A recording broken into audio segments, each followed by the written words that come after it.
Good morning, good morning, good morning. Welcome to the Master of the Craft YouTube channel. On this beautiful Thursday morning that we have that the Lord has given us. Looks like it's about to rain outside, but even still, it's still a beautiful day in the neighborhood. um, this video, I just want to update you guys on what's been going on. With me and what transpired the other day, because a lot of people don't know because they didn't hear my version, because I went live briefly and I did not talk about it that much because I was still processing everything. um, Recently lost a relative cousin of mine's yesterday, so I'll be preparing to uh, get back up my way and see what's going on with family and stuff like that. So I want you guys to keep me in your prayers about that one.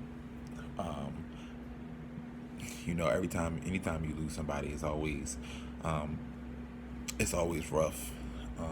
It's always different emotions that hit you at different times and stuff like that. Different thoughts cross your mind and stuff like that. So that's just part of being human. That's just part of being a person. Period.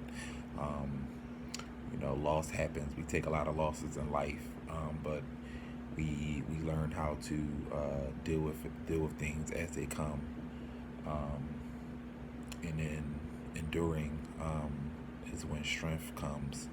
Um, so that went on, and then a lot of stuff going on in ministry, a lot of stuff trying to get done. Documentary supposed to be coming out Tuesday. A lot of traveling dates, a lot of stuff has to be laid out. Conferences, 2 conferences, one in August, one in December. So you guys keep me in prayers. A lot going on, and then trying to juggle my not juggle, but trying to also deal with what I got going on in my personal life. But I want to touch on the situation. A couple days ago, actually, let's go back to last weekend. Um, Last weekend, I had the pleasure of traveling to Chicago to my bro Bobby Hutchins, to his old school praise and mime explosion that he has in April. So we just were there with them, had a very, very good time, had an amazing time, reconnected with some fellow mimes, and seen some familiar faces and met some new people and stuff like that, and just enjoyed the fellowship and the atmosphere, and just hanging out with my bro and seeing him in his city and going down there for him, and just being a blessing in any way, shape, or form, whether it was miming or serving or doing anything. Even though you're booked to be somewhere, ministry is still a service. So if somebody asks you for help to take something somewhere or take trash out or something like that, you do it because you have a heart to serve. Um, didn't once, never asked for anything, just did what was asked of me. I'm not too above taking out trash. I'm not too above serving, doing anything in church. So I did that from the heart, because I am a minister at heart, not just on the outside. So we were, had a very, very good time. Went to eat a few times, and broke bread a couple times, and fellowship at breakfast, lunch, and dinner. So I met this young lady. Seemed cool at first. Met her, and we hit it off. Actually, um, met her through Bobby, and we were talking. I'm sorry, excuse me, guys. Getting familiar with each other, and getting to know each other, and she mimes as well, and she lives in the Florida area. So started noticing off the bat that her choice of words wasn't always good. I mean, you guys that know me know I do not cuss. I don't use profanity. I'm very, very careful when it comes to my words. Now, I've said some harsh things, but curse words don't come out my mouth. I try to represent God, and represent my title, represent my office and my position to the best of my abilities.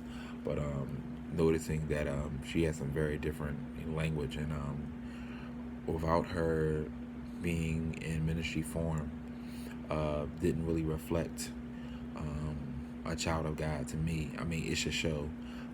I just seen somebody that was very, very loose, somebody very, very, non-spiritual.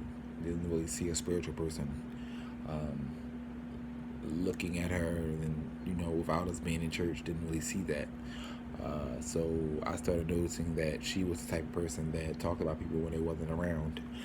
The difference between me and a lot of people is if I have an issue with somebody, um, they're going to know about it, and they're going to know about it directly. Whether I inbox them or whether I call them or whatever. I'm a very, very direct person, and she found that out the other day. But I was noticing that she had a lot to say about specific people when they wasn't around. And automatically, when I see that, it makes me feel like I can't trust you either, because if you're doing it to them, you don't know me from a can of paint. So what's going to stop you from doing that to me? So met her, and got to Saturday night service, and we were in a circle praying, and uh, she now she was praying, and he was praying with Wesley, my brother Wesley, and a few other people, and I walked up and joined their prayer, and everybody was coming out to do the joint prayer. Everybody, because it was only them, but my bro told everybody to go outside so we can pray before service. And after she was done praying, she said, "Don't do something like that." She said, I don't remember what it said, but she was. I don't know if she was talking to me, which I don't think. I thought she was talking to Bobby and them, because we was all in a circle, and the circle, you know, went around them. So they're in the middle of the circle, and everybody's praying around them and stuff like that. So he said that. So during service, I remember walking back and forth, and I remember asking her, was she okay? Because the person that I had got when I first met her on Friday wasn't what was going on in church. Seemed like something was bothering her, something was annoying her or frustrating her. So I asked her, was she okay? She told me yes. So I'm very, very good at noticing when something's wrong with somebody and when somebody's acting different. So I let it go, because this person isn't that important for me to care really that much. It wasn't like it was one of my bros or one of my friends, and I was going to keep asking what's wrong. After a certain point, after you tell me nothing's wrong, I'm going to let it go, and move on. So fast forward to me getting back. Went to the movies the other day, which was Monday, and got out of the movies and checked my Facebook Messenger, and I got a message from this young lady, saying that you're a good person, but I pray that you get the deliverance and the healing that you need. Now, people that know me know I take my spiritual walk, I take my spiritual lifestyle very, very serious. And again, I try to represent Christ to the fullest. I've never done any smoking, never done any drinking. This is stuff that these people do because it was done that weekend. But we're not going to get into that, because I'm not going to tell nobody's business like that. But yeah, this is things that were done. I don't drink at all, but this was things that were done that weekend. And yeah, so I got the message, and I'm just like, who are you to message me this? You only know me for 2 days, 3 days. I just met you in Chicago.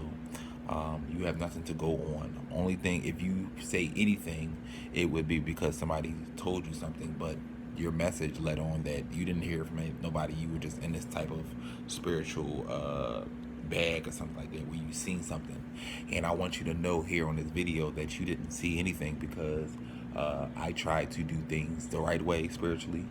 Spiritually, I'm at a high right now that I've never been at ever in my life. I feel good. I feel really, really good when it comes to my walk. I feel very, very good when it comes to my relationship with God. So people have a tendency to try to be more spiritual than they really really are, and they try to reach for things, and they try to and they don't pray before they speak. You know, before they say these things, before they say what they think they see, what they think they feel, they don't pray about it, and they don't get confirmation from God. They don't get his okay. They don't get his go ahead. They just run with the first thing that pops in their mind. But we have people out here that don't know how to distinguish their voice from God's voice. So when you got that going on, you have a whole bunch of people saying, well, God says this and God says that, and God showed me this and God showed me that, when God didn't show you a daggone thing. It's just what you're assuming and you're reaching. And people have to start reaching, because you're going to reach so far, and you're going to reach, and you're going to reach, and you're going to fall off a daggone cliff, or you're going to get yourself hurt. There are people out here who actually care about their spiritual walk. There are people out here that are very, very passionate about their ministries, and very, very passionate about God, period. So you don't want to say something that can be offensive. You don't want to say something that could be a slap in the face to everything that they've done, because there are people that have been putting in a lot of work to get themselves to a certain point, just to have somebody come and say, well, you need healing, deliverance, when you already been past that phase. The only thing that Justin needs to be delivered from these days is people, because people have a tendency to say things that they know nothing about, speak on things they know nothing about, and speak on those things that they've heard versus what they know.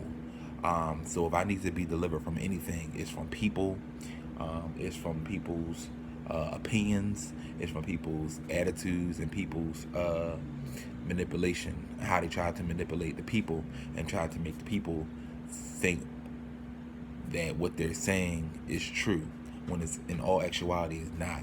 And we don't have the smarts, we don't have the intelligence to try to find out if things are exactly what the person's saying, what the person is saying saying it is. We just run with it because we're sheep, we're gullible. If it sounds good, we run with it, instead of trying to form our own opinions or get the facts. We just run with what sounds good, or what's popular, what everybody's saying. We go with the consensus when it comes to what people are saying. But the consensus could be lying as well, because there could be a whole bunch of people that may not like a person, but everybody's spreading the same rumor around. And everybody's going to believe it because everybody's saying it. Then you have your 3 or 4 over here that know it's not true. And what I've noticed is the minimum are the ones that normally have the facts, because they've been around the person and they've seen firsthand what has transpired, and they know the truth. But because everybody's running with it, because it's spreading here and it's spreading there, it's spreading here, everybody thinks that it's true, when all actuality is actually not. So this young lady wrote me, and she got told off, basically, and I started to expose what she was saying over the weekend. I started to tell her about herself. I've had the pleasure of, ministering all over the country and even outside of the country. So the words of this person does not bother me, but it was just the fact that it came from her, somebody who I do not know, and somebody who I know for a fact is not living what they're ministering when they're not ministering, which is very, very rare. As I've seen and as I've heard, this person does not minister out a lot. So that in itself is another reason why I'm not overly concerned about any of this. See, when you know what you're doing, when you know that you're living right, and you know that you're doing things the right way, and you're trying to do things the right way, you don't overly concern yourself with the things that people say. All you do is focus on what you're doing, and you press toward that mark, and you focus on that mark, because people have a tendency and they have their ways and their devices of trying to knock you off course, just to distract you from where God's trying to take you. So if we focus and we block out those people, this is why I spoke about deliverance from people, because that is one of the greatest achievements that you can ever achieve, is being delivered from people, because people will distract you, they will hinder you, they will discourage you if you let them. So what you do is you focus on that mark and you press toward that mark. This is why it was said in the scriptures about pressing toward the mark, because you have to. It is imperative. It is important that we do that, because if we don't, will continue to fail and fall over and over again. And God doesn't want that to happen, and you shouldn't want that for yourself. You should want to be focused. You should want to be driven. You should want to continue doing what you're doing to the best of your abilities. My ministry is not predicated on how people feel. It's not predicated on what people say.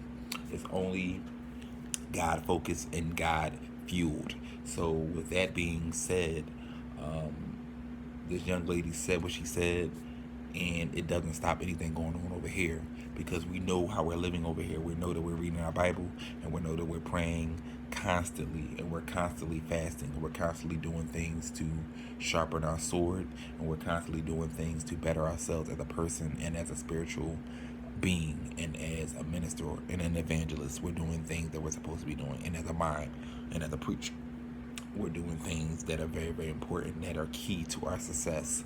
So what you do is you just block out the noise, and you continue to do what you're doing, because God knows what you're doing, and you yourself know what you're doing. So I want to encourage you guys just to keep going forward and to keep pressing.